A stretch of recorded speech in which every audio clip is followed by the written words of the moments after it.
Pretty Much Pop, a culture podcast aimed not at the 1%, but I don't know, maybe at the top 42% of the intellectually wealthy. Our topic today is class critiques in today's movies and TV, prompted by the phenomenal popularity of the Korean show Squid Game. This is Mark Linsenmeyer, who would definitely die before successfully cutting out an umbrella-shaped cookie.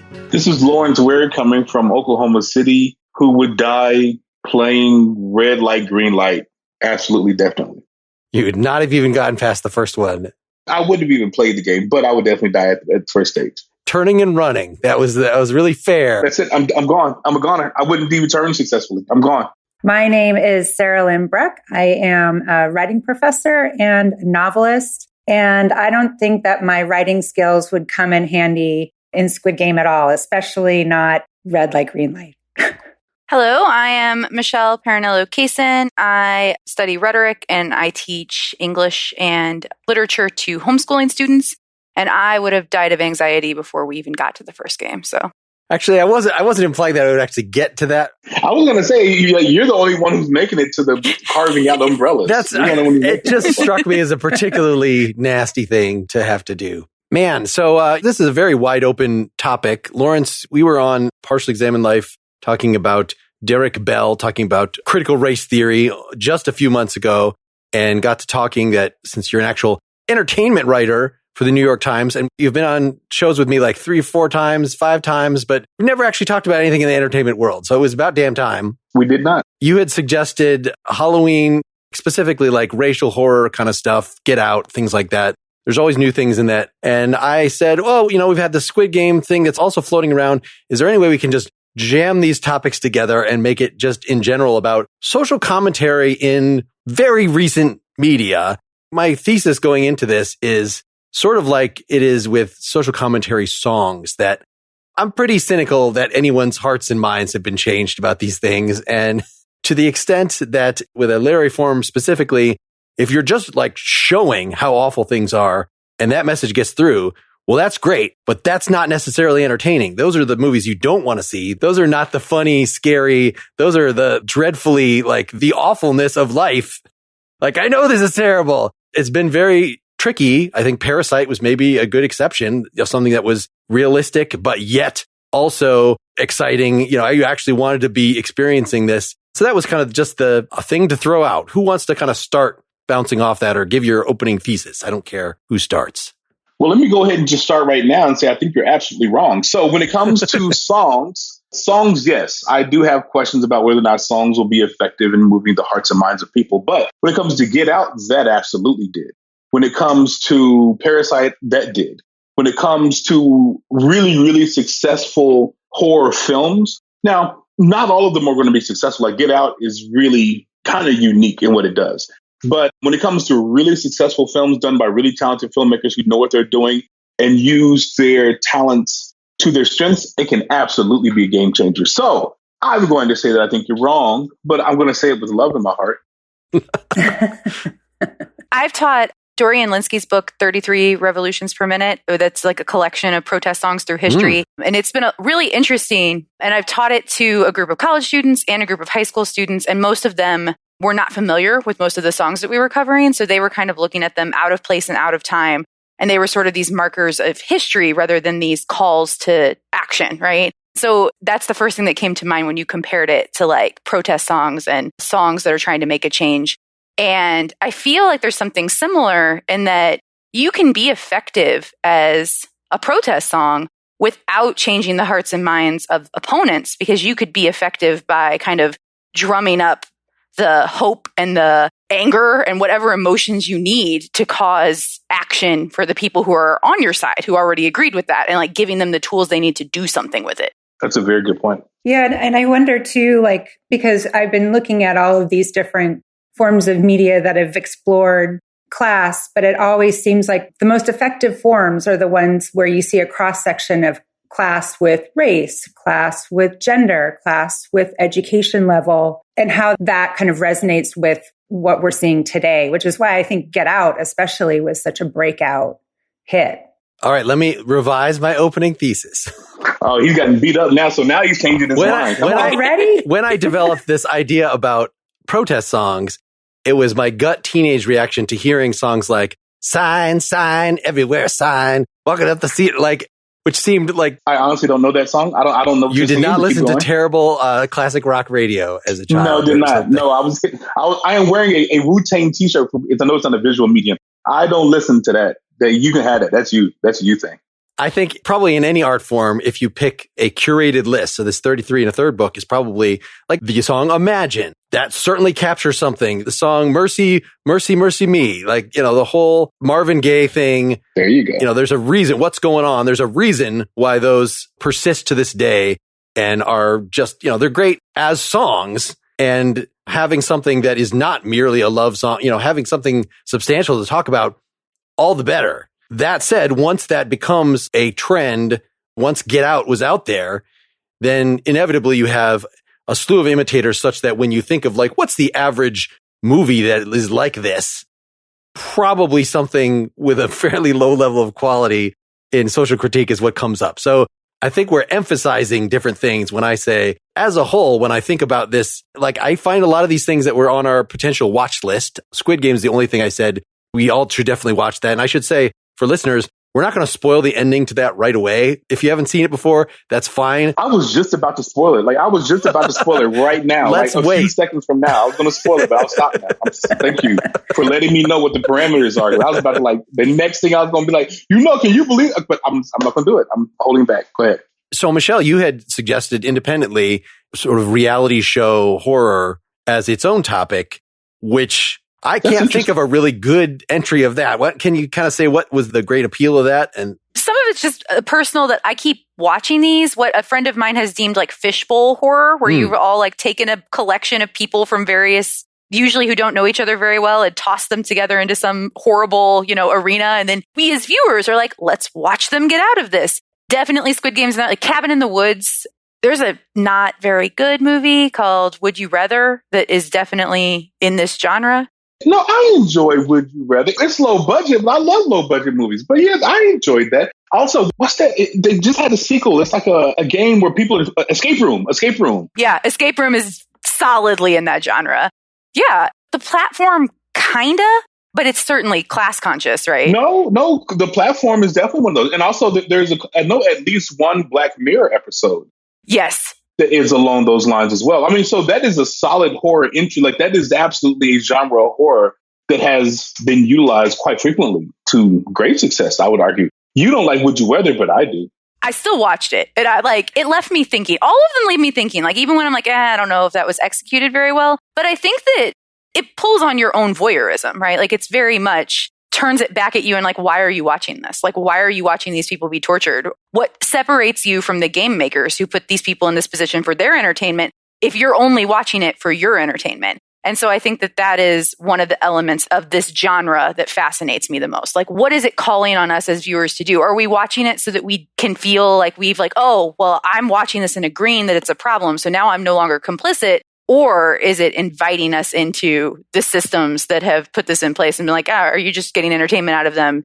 And by that fact, making us even more complicit in it. Like, are we supposed to do something with that information? I mean, even aside from horror movies, there are also mainstream movies like Hunger Games and Running Man, that have absolutely hit something with us culturally. But I love that question of whether or not we're complicit in being entertained by this, which I think the answer is yes. Well, the fact that it's not real, I think, is supposed to be the thing. Like any horror movies or, that just general theory of tragedy of, Aristotle, to throw out the first fancy name here, but just that you experience these things vicariously so that you don't have to experience them in real life in a way. But going back to her idea, like, there's an entire genre of Asian films where people are put together and one by one they die off, which is kind of a format that the Hunger Games. There's a Japanese movie where it was an original movie and there's a sequel where they do this with kids and they pick them off one by one. I forgot the name of it. Mark is probably Googling it now. It sounds like The Long Walk by Stephen King. Oh, that's another one in this genre. That's for one sure, of them. though. That's one of them, but it's not Battle a long Royale? walk. Battle Royale, that's it. Yes. There we go. Oh my God, I love you. We need to be talking more often. Yes. There's an entire genre of film. If you go into the Asian film history, there's an entire genre of film and TV shows that kind of play off of this. And so the question becomes like, why is that there? What's going on? What kind of messages are they talking? And really, as I was thinking about what she was saying a few moments ago, I was thinking about the torture porn thing that was happening for 5 years at the beginning of the century, where why are we watching that? Like what are we getting from that? And oftentimes that is a collection of people who are put together from disparate kind of backgrounds, and they're forced to go through these really kind of terrible ordeals. And it kind of harkens back to what Squid Game is doing, what these other films are doing, which raise really interesting questions about why do we like those things and why were those so popular? There's an independent appeal in And Then There Were None when you have a specific number of contestants or people in the mystery or whatever that you know, and they establish them as characters and kill them off one by one. It's mathematically satisfying in a way that it's not if it's just like a small town is being hunted by something and the next day somebody turns up dead and the next day somebody else turns up, because it's too vast. There's something really satisfying about a small number of people. This is completely apart from like whether there's a social commentary element at all, but it's even worth mentioning. Well, and with that in mind, like when we're watching it, I mean, just because of the way that narrative works, we're always kind of putting ourselves in the shoes of the protagonist. But, we're not all Katniss Everdeen. Most of us are the unnamed District 4 person that dies in scene 1. It's funny you mentioned that. So Lawrence, you mentioned The Hunt, I think. Mm-hmm. Anybody else seen that? Mm-mm. So this is one where I will spoil a little bit, where they don't let you get in the shoes of the protagonist because they don't reveal who the protagonist is. Until about 15, 20 minutes in, yeah. Because you start off with one protagonist and that person dies. You go to another protagonist, that person dies, yeah. Yes, like the people that they advertised were the stars of the movie die almost instantly. And it is hilarious that they subverted the genre in this particular way. The movie as a whole, it certainly was not effective social commentary at all. It was sort of playing with the whole idea of social commentary, the fact that it's, a supposed group of liberal elites that are hunting conservatives, and this, raised the ire of Trump and other people who had not seen the movie, didn't know anything about it. And the whole even internal dynamic of the film is heads of companies were joking about this. Their joke leaked out on social media or something like that. They all had to quit. So they decided to start doing it for real as a revenge against the world, against these stupid people, and so the people that they kidnap are specifically the ones who had posted on social media about them doing this before they were actually doing it. So it is a convoluted, I don't feel bad spoiling it that way because unless you're a certain kind of fan, it's probably not worth your time. I was about to say that you just completely spoiled that entire movie, like the complete twist, everything, you spoiled it. I'm going to disagree with Mark. I don't know why I'm disagreeing with Mark so much today, because we usually get along very well. But I completely disagree with you, Mark, because I think it is a wonderful movie to watch. I think that it is. Now, you have to like the horror genre. You have to kind of not be grossed out by that's not too much. There's a little bit of gore. I mean, people die, people blow up, whatever. Now, the social commentary doesn't quite work. But as far as the entertainment value, it was very entertaining to me because I was left my behind off through the entire movie because it's just turning everything on its head.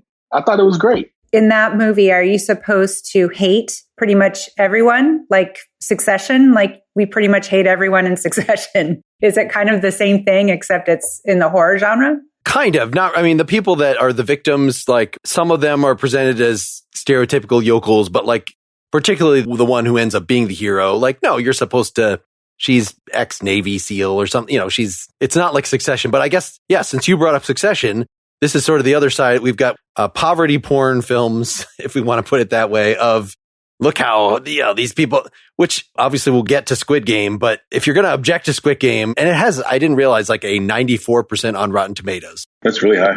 I think Squid Game is just an objectively really good show, though. It's really, really, really, really good. And to be honest, I don't feel that bad about spoiling it. Like, hasn't everybody seen Squid Game? Like, anybody who would be inclined to watch Squid Game and listen to a podcast about Squid Game, they've probably seen Squid Game. So spoil the damn show. Let's spoil it within the next 10 minutes. But Sarahlyn brought up Succession, that the other part of that, and we had the White Lotus was another recent one. There have been several that are just... I need to watch that one. Feelings about White Lotus. Making fun of the very rich. The other side of the terrible divide between rich and everybody else, or rich and very, very poor or whatever, is just how completely clueless, how completely spoiled and even screwed up, like that it's not even good for them. Succession, it's nicely three-dimensional characters, all of whom are completely miserable as a result of, I think that works very well. Yeah. And it's also just, there's so much crossover between, because I've been watching Succession and Squid Game actually at the same time. And I'm thinking, wow, we've got entitlement here. We've got dehumanization. We've got abuses of power. We've got competition. And I think that they cover a lot of the same ground. But I've been totally obsessed with Succession lately, along with everybody else. The entitlement alone, everyone on that show is horrible. And it doesn't matter if you're a liberal or conservative or what have you. Anyone with power is horrible, basically. I would say that's the same message in White Lotus, but White Lotus deeply bothered me. I found White Lotus harder to watch than Squid Game, even though Squid Game is obviously a sadder, more tragic thing. Do you want to set it up? Just at least say what the premise is for people. Set up the spoiler, right? I don't want to spoil where Squid Game goes. You don't have to spoil Please don't spoil White Lotus because I haven't seen that one yet. It's people at a hotel that are rich and they interact with the help or, a friend who's of color who is with one of the rich families. And so some of the dynamic has to do with that. There's multiple characters. It's very, very multi-threaded, very HBO. They have a lot of these shows that are very let us bring you this cast of characters and then take you through these cascading ways that they intertwine.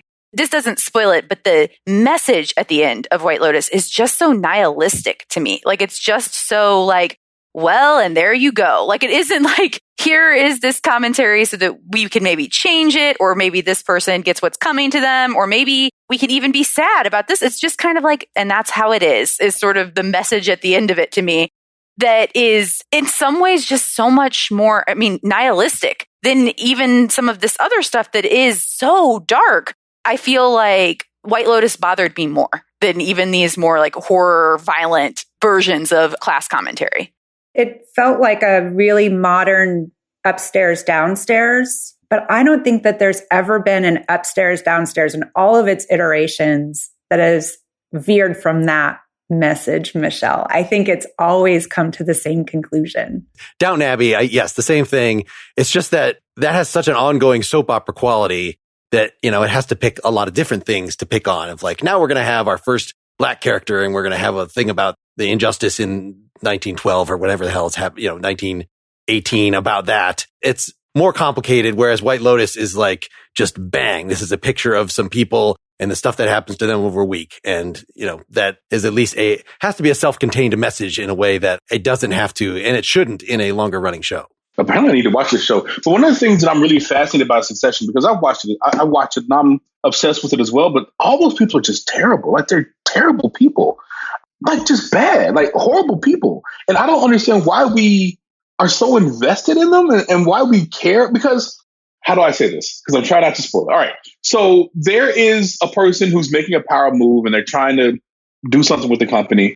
And it was recently kind of come out that we learned that if they were to sell their shares, they would get billions of dollars, $5 billion, $2 billion, an obscene amount of money.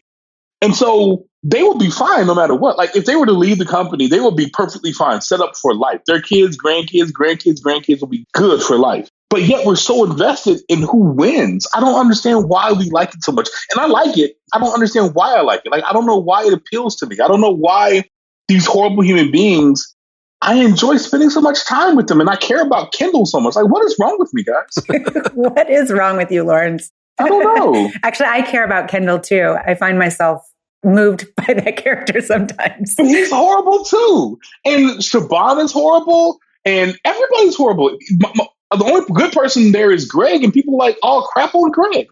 They're all horrible human beings. And Greg's kind of a jerk too. I don't know. It's all bad. So White Lotus sets up all these characters as horrible, right? They're all these rich bastards. Mm-hmm. And by the end of it, even though it's not that long, I think they actually flesh them out enough so that you have some sympathy with every single one of them. And I think Succession is doing the same thing. It's just taking maybe longer to do it. That the other brother, Roman, obviously despicable character. But by this point, I think it's just a matter of taking the screen time, that if they'd spent the screen time that they had on Kendall, then you would feel something for this guy.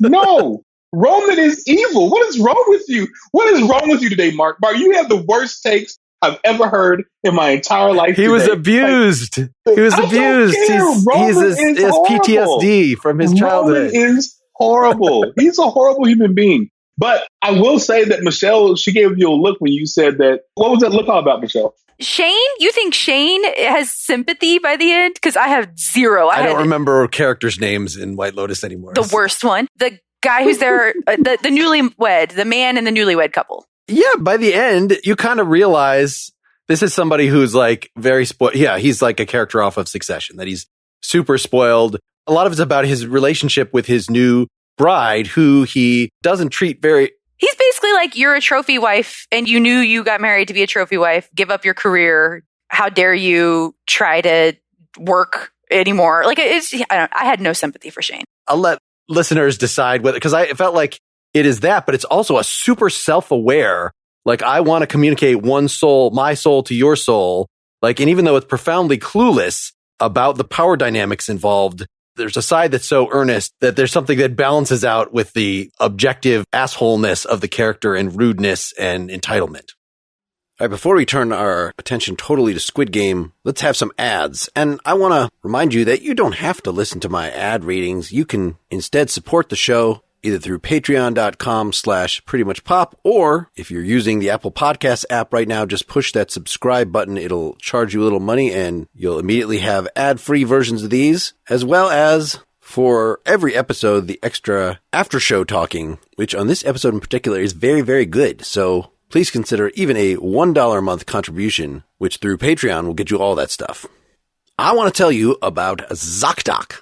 Because when you notice that something is wrong in your body, you should have a doctor looking at that right away, not in a few days, a few weeks. Well, here is a solution. Just download the free ZocDoc app, the easiest way to find a great doctor and instantly book an appointment. So it is a search engine. You tell them where you are. You tell them what kind of doctor you want. You could be looking for a primary care physician, a dentist, a dermatologist, psychiatrist, eye doctor, other specialist. ZocDoc has all the options covered. You put in your insurance information. You do not want to show up to a doctor and find out they don't take your insurance. So then you're going to see a list of doctors. You're going to see their ratings, reviews. You're going to see what other patients have said about this doctor so you can get the best care available. Then right in the app, is not just a search engine, you can book an appointment. Could be in person, could be video chat. So you're not calling receptionist, waiting on hold. So check out the interface. It is great. I've used it to get an eye doctor appointment. Millions of people every month use ZocDoc. ZocDoc makes healthcare easy. Now is the time to prioritize your health. Go to ZocDoc.com/PMP and download the ZocDoc app to sign up for free and book a top-rated doctor. Many are available as soon as today. That's ZocDoc.com/PMP. I also want to tell you about Bespoke Post. This winter, upgrade your daily routine with Bespoke Post and their new seasonal lineup of must-have Box of Awesome collections. Bespoke Post partners with small businesses and emerging brands to bring you the most unique goods every month. From winter cocktails, cozy threads, and camping gear essentials, Box of Awesome has collections for every part of your life. So what you do is you go to boxofawesome.com and you take a quiz that allows them to choose the right Box of Awesome for you. And there are so many cool options. They release new boxes every month across a ton of different categories. So for instance, right now, the Alpine box. It's the Peak Twill CPO jacket, based on a jacket originally worn by Chief Petty Officers in the U.S. Navy. Or the Stealth box, which is a tactical grade opening knife, a 7-in-1 tool pen, a stealth money clip, and a key capsule for putting cash, meds, and other small items in. So the pattern here is that every box is a curated, cool set of stuff that would be too hard for me to pick out. They're a cool treat for you, a cool gift for someone else. There are boxes designed specifically with women in mind. Each box costs only $45, but has over $70 worth of gear inside. So again, Bespoke will suggest a box for the month. You will preview that. You will decide whether you want to buy it. You can skip any time. You could skip multiple months. You could skip all the months if you want. Get 20% off your first monthly box when you sign up at boxofawesome.com and enter the code PRETTY at checkout. That's boxofawesome.com, code PRETTY for 20% off your first box. Finally, as we head into the new year, you should maybe think about how much debt you are racking up. If you're carrying a credit balance for month after month, it can feel like you're never going to get out. Upstart can help you make that final payment so you can get ahead. Upstart is the fast and easy way to pay off all your debt with a personal loan, all online. Credit consolidation can be a really good idea for lots of people. I have done it in the past. Of course, you want to research your various options. I'm hoping that you will look into Upstart as one of those options. Upstart knows that you're more than just your credit score, is expanding access to affordable credit, and unlike other lenders, they consider your income and current employment to find you a smarter rate for your loan. With a 5-minute online rate checking, you can see your rate upfront for loans between $1,000 to $50,000, and you can receive funds as fast as 1 business day after accepting your loan. Find out how Upstart can lower your monthly payments today when you go to upstart.com/pretty. That's upstart.com/pretty. Don't forget to use our URL to let them know we sent you. Loan amounts will be determined based on your credit, income, and certain other information provided in your loan application.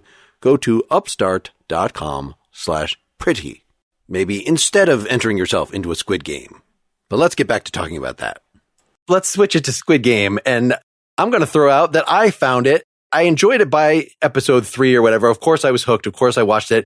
It almost ruined it for me how bad the English overdubbing was for the, I assume it's overdubbing and that's not what the Korean people saw. Or maybe they saw somebody that they found to speak English and they were watching subtitles. And maybe you don't know. This actually made me think, maybe the Korean actors are terrible. Just I don't speak Korean, so I can't spot that their line readings are awful because the guys that they got to do the American line readings were community theater level bad. So bad. Were they really? I don't watch those kind of shows dubbed. I'm an anime guy, so I really, really like the original language. I just read the subtitles. Sorry, no, I watched it with subtitles. It's just when they have actual, at the end, these sort of evil masked characters that are watching them. They introduce these characters in like episode 7.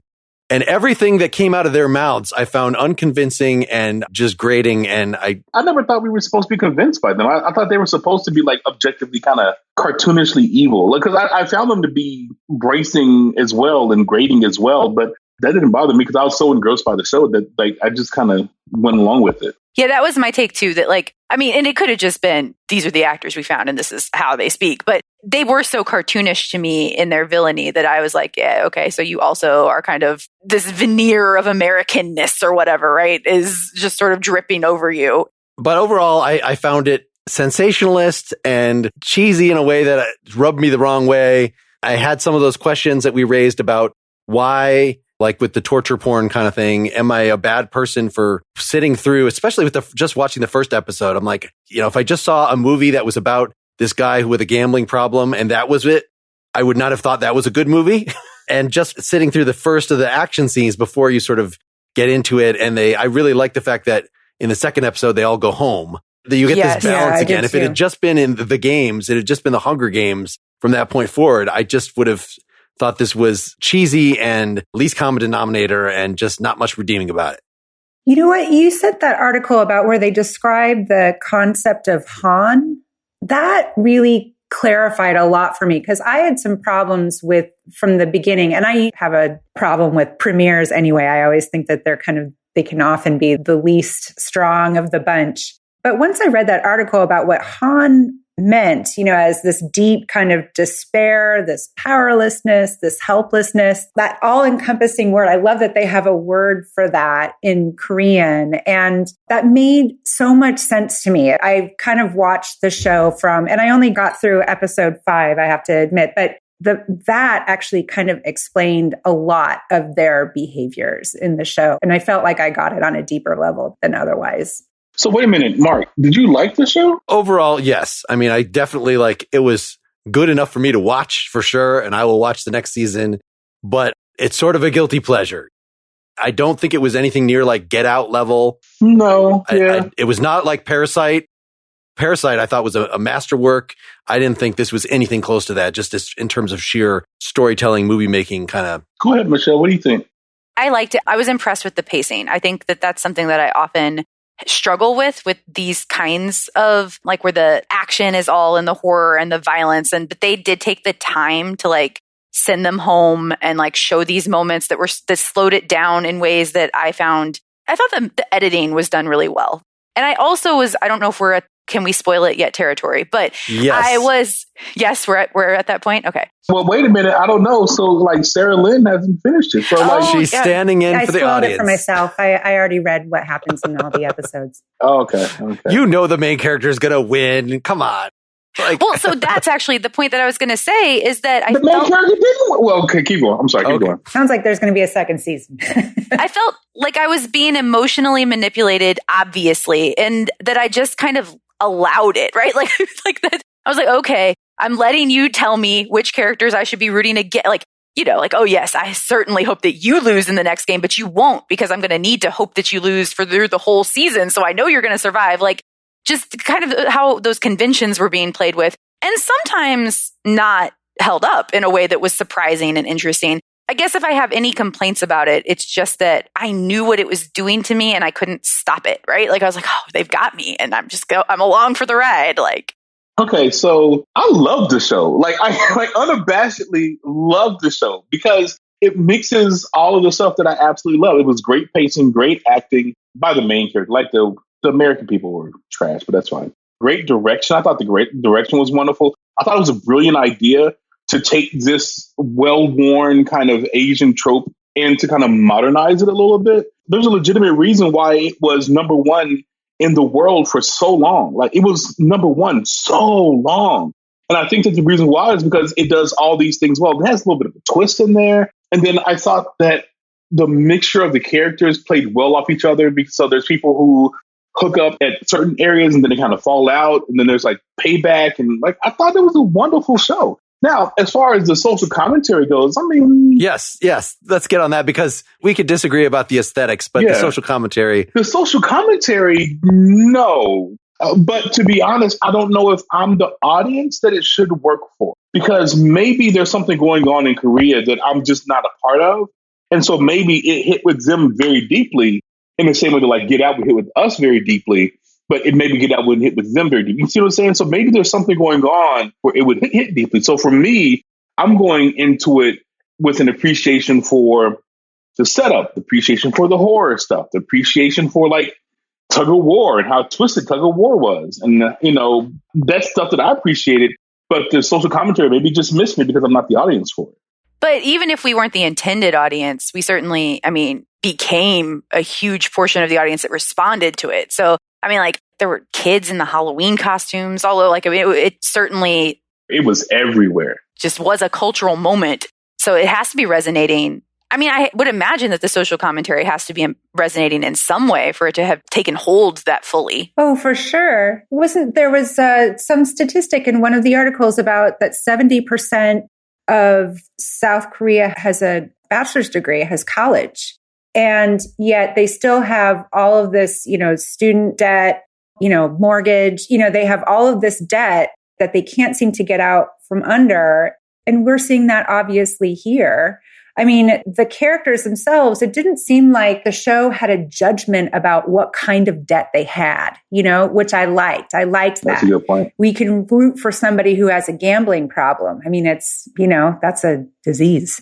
We can root for somebody who needs to figure out a way to find her family again. There are things that in that show, we weren't there to judge how they got there. It was their behavior once they got into the game. I think one of the things that the show is trying to say is that it doesn't matter how we get there because kind of we all are there. Because whether it be student loan debt, whether it be mortgages, whatever, unless you're part of the really, really elite, you probably got some kind of debt. And so it doesn't matter how you get there, you're there. And depending upon the circumstances of your life, it could get really, really dire really quickly. Perhaps you lose a job. Perhaps COVID hits and you were in the service industry and your industry goes down, whatever it is. Like you can get there. And so one of the things that I really appreciated, I guess maybe I was the intended audience. One of the things I really appreciated was that you're right, that it didn't judge their debt. And then oftentimes we have this thing where we do judge people's debt. So we'd have less sympathy for someone who has a gambling problem than someone who maybe lost their job. And I don't think that we should be that way.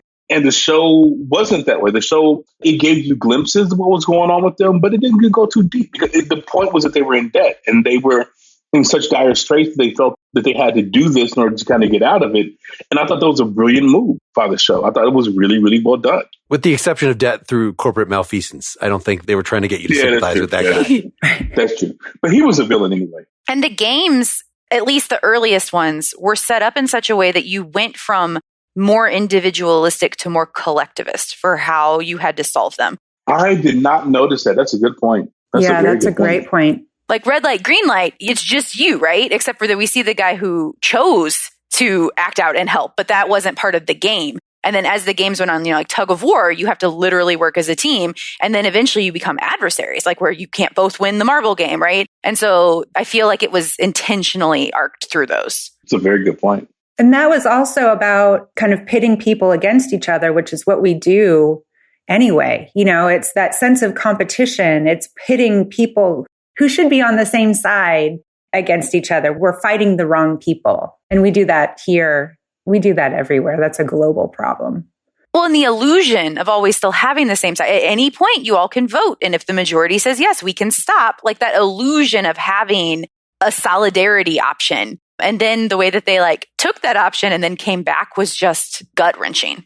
I think maybe we're even supposed to sympathize, maybe not with the American rich, but with the final guy who is revealed as being rich, that I won't quite spell out how that works for spoiler purposes, and the guy who is, as I mentioned, was insider trading or some sort of corporate malfeasances. That's how he got in debt. A very common theme in other Asian media that I've seen is just what a completely high pressure situation it is. And just how someone that then does stuff that's illegal or, whatever stuff that's extreme to try to meet the expectations of excellence, like that is something that the audience there would understand as well. Even if it seems like there's a speech at the end of oh, well, if you're too rich, you've seen it all. There's nothing, you're faced with ennui. You're faced with nihilism. And so even the spectators of the games are sort of victims in a way. They're victims of affluenza or something. And I don't know. Did you guys feel like that was actually something we were supposed to have any sympathy for? Just the fact that there was a philosophical justification for it at all impressed me. I mean, it's just like you brought up with Succession. There's no reason, Lawrence brought it up. There's no reason why if you're going to get a payout and you want to stay in the game, at that point, it's not about money. It's something else. It's about winning. Winning, and what's in common with the Korean or maybe Japanese, I don't know, but it seems like this is being enough in the eyes of your parents. It's edible stuff. I mean, clearly if Succession did not have the family element to it and it was just I guess that would be, there's a Showtime show, Billions, yeah. I think that's what makes Succession so good is that it is the family mixed with the business, because really they are trying to get into a good position with the business, but really what they're trying to do, they're trying to either come up against their father, earn their father's love, earn their father's respect. There's this familial thing with Succession that makes it unique. And I think that's part of the reason why I latched on to it so deeply, because the business, I'm not a business guy. I don't care about business. When my friends start talking about business, I tune out because I don't care about that kind of stuff. But the family side, I'm an only child, but I do know families. And so the family side of it does kind of appeal to me. I think that's the reason why the show Succession kind of appeals to me so much. And that's also getting back to Squid Game, why I really connected to, I do not want to butcher his name, I don't know his name, but the main guy who colors his hair at the end, that guy. The reason why I connected to him so much is because he had this daughter, and that really kind of got to me. Same thing with the main female protagonist, the one who dies later, the last woman who dies, whatever. The reason why she connected to me because there's something going on with her family. That's part of what these shows do is they kind of give this overlay of family. And it's a deep, meaningful kind of connection, kind of let you know that these are not just people in vacuums, that there is stuff that kind of reverberates out. So when you're in debt, you're not just in debt by yourself. It affects your family. It affects your children. It affects their lives. It affects their possibilities. And so the main guy, the reason why he does it is not so much for himself. That's selfish. He does it because he cares about his daughter. And that's really effective to me because that's something that I would see myself doing if I was in a situation, God forbid, but I might enter the Squid Games because I'm concerned about my children's well-being in the future. So these are things that kind of stick into the show, that if it's done poorly, you laugh at it, you kind of don't care about it. But if it's done well, like Succession and Squid Game do, it really connects you to the characters in a significant kind of way. And so when people die, it really, really affects you. And the other thing that I think that emotional connection on top of sort of this desperation that comes out of that emotional connection, it really lays bare the zero-sum game nature of it, right?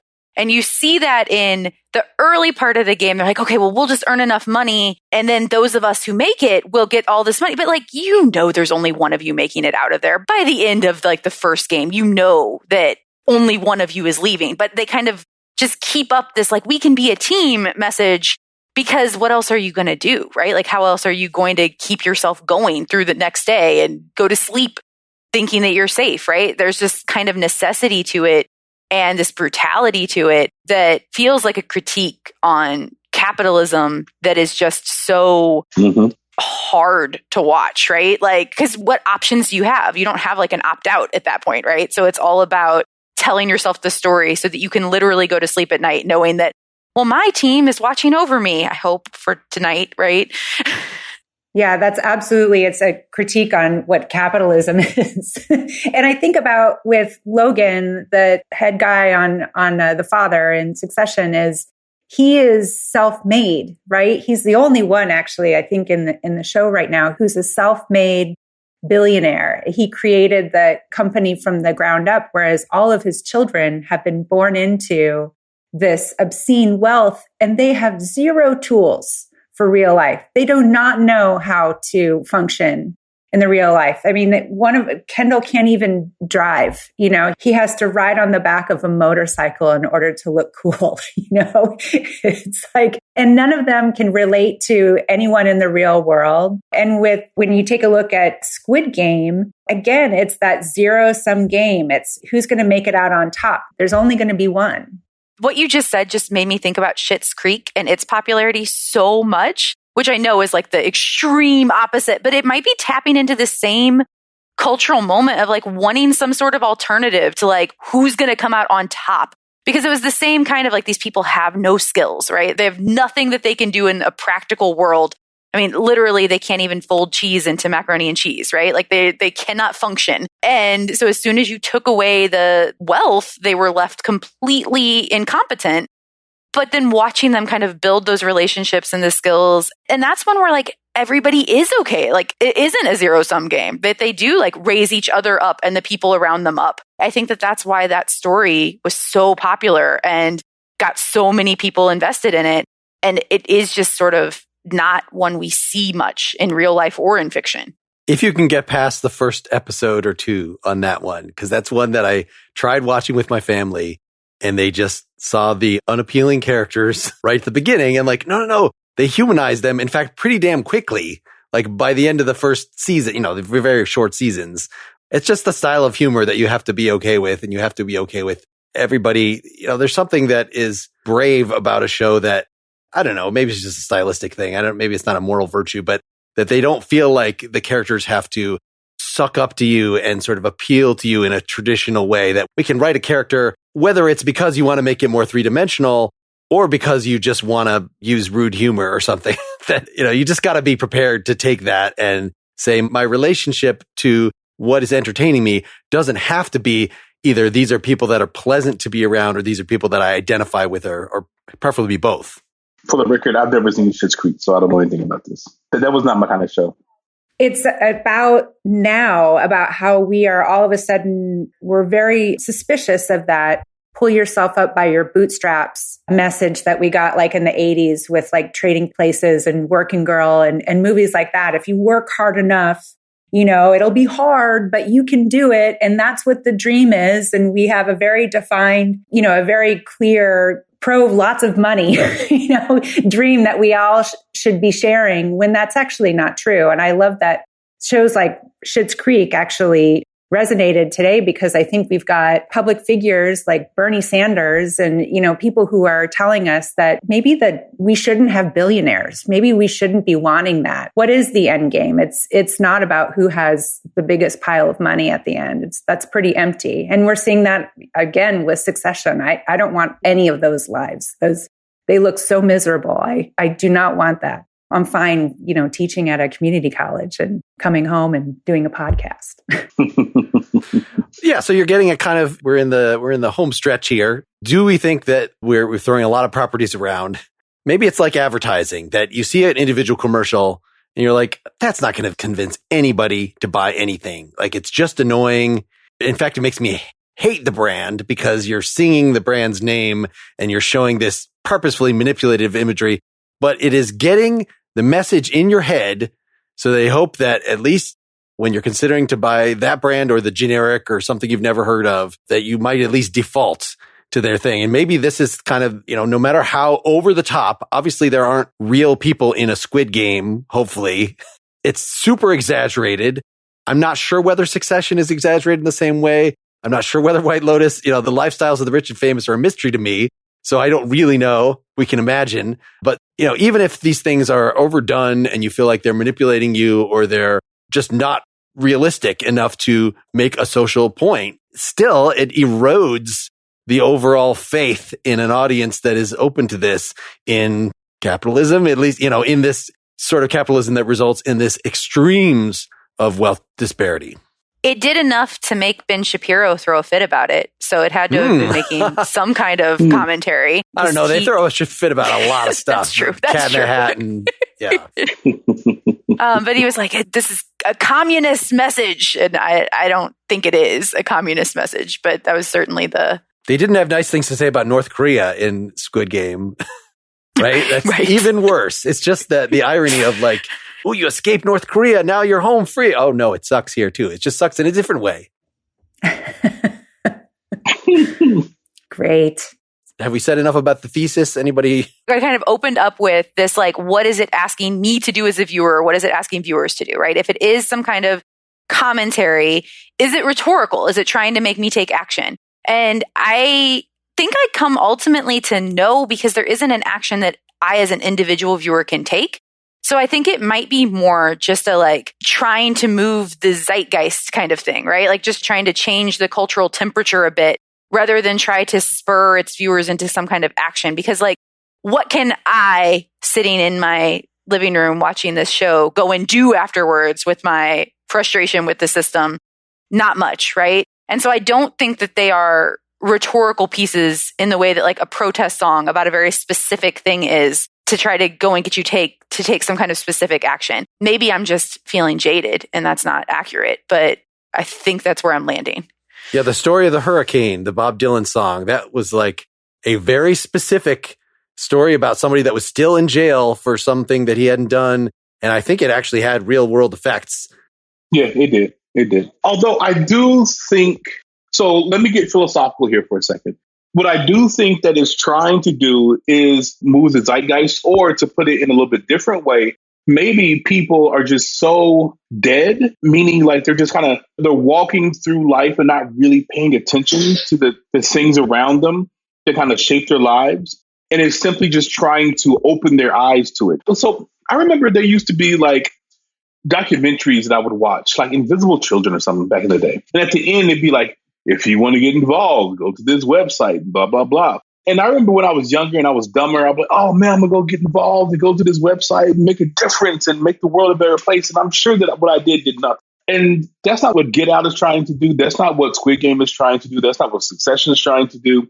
I don't know, Schitt's Creek, I haven't seen that show, but I'm going to guess it's not what that show is trying to do. It's just simply trying to open your eye to what's happening, right? So that you're paying attention to what's happening, to what's going on around you. So many people are just bought into the system. It's all about trying to make it to the next day, or trying to get ahead, or trying to become those millionaires. You don't have a problem with the fact they're billionaires. You want to be one of them, right? And so instead of allowing you to kind of sleepwalk through life, it's trying to kind of make you be aware of what's happening around you, so that maybe you may not go to a website and sign a document or something like that, but at least you're aware of it and you're thinking about it. And of course, I'm a philosopher, but I think that is its own value. I think there's something important about that. I think it's important to look at things through those kinds of lenses. I think it's important to have a fully examined life, not just a partially one, but nevertheless, I think it's important to do so. And so I'm joking, Mark, kind of, but nevertheless, I think it's important to be aware of the way that the systems around you kind of control your life. And I think that Squid Game, while it is entertaining and while it does have those horror kind of elements to it, the best horror do that. They Live. It did that. Halloween in its own way, it does that. It opens your eye to kind of some of the things that might be mundane to you. And I think that is something valuable. It's something that is worth exploring and worth going back to. This is all making me want to see a remake of Schitt's Creek where it's the actual characters from Succession who lose their wealth and get put in this, they would not be as nice and communicative and understanding as the Sarahlyn, any last thoughts? It's really just sort of an echo of Lawrence and Michelle, but I think that you can't have, a call to action if you don't know that there's a problem to begin with. And so if you don't recognize someone else's humanity, which I think that in a lot of ways that we don't, especially if we're kind of dead to our own experience, we're dead to other people's experience. If we're not self-aware in that way, there's no action that you can take. So the first step is really to be aware that we have a problem, which I think is where we are right now with television shows and the novels and the music that we're listening to. I think it's that. For now, it's not a call to action. Not yet. We're not ready. I think that's really smart. I really agree with that. And I think that explains some of that kind of like the fishbowl horror, like let's all show that this is orchestrated, because that lays the groundwork for saying like, well, if somebody put this into action, then somebody can put it into different action, right? If somebody constructed this, then we can deconstruct it. And so I think it is laying the groundwork to show that we're not as powerless as we feel. Mark, I'm very pleased with how philosophical this conversation has gotten. I'm very happy with where we are. I've not heard a take like in the Saw franchise of like, Jigsaw, you went out and made a difference in those people's lives. If you could do something that great, then you could do something good for them. No, he kind of did. Like he had a reason for the stuff that he was doing. It was gruesome, but he had a reason for why he was doing. That's I will true. say this though. I want to make you appreciate your life. I will say this really quickly. That Mark, you're wrong when it comes to music, sir. You're wrong. When you look at NWA, when you look at Wu-Tang, when you look at Fight the Power and Public Enemy, sir, those songs matter, sir. There's going to be a social commentary songs episode sometime in the spring, so we need to see what happens on that. And you better invite me. You better bring me back for this. All right. Well, man, this was a real power panel here. Thanks to all of you for showing up, and thanks for the listeners. Thank you. Thanks, guys. Thank you. Get more Pretty Much Pop at prettymuchpop.com. Get bonus content for every episode at patreon.com/prettymuchpop. You can also now get all the bonus content directly through Apple Podcasts by signing up for a paid subscription there, which gets you ad-free episodes and extra talking not only for Pretty Much Pop, but also for my other podcasts, Nakedly Examined Music and Philosophy versus Improv. Pretty Much Pop is part of the Partially Examined Life Podcast Network, and it's also presented by openculture.com.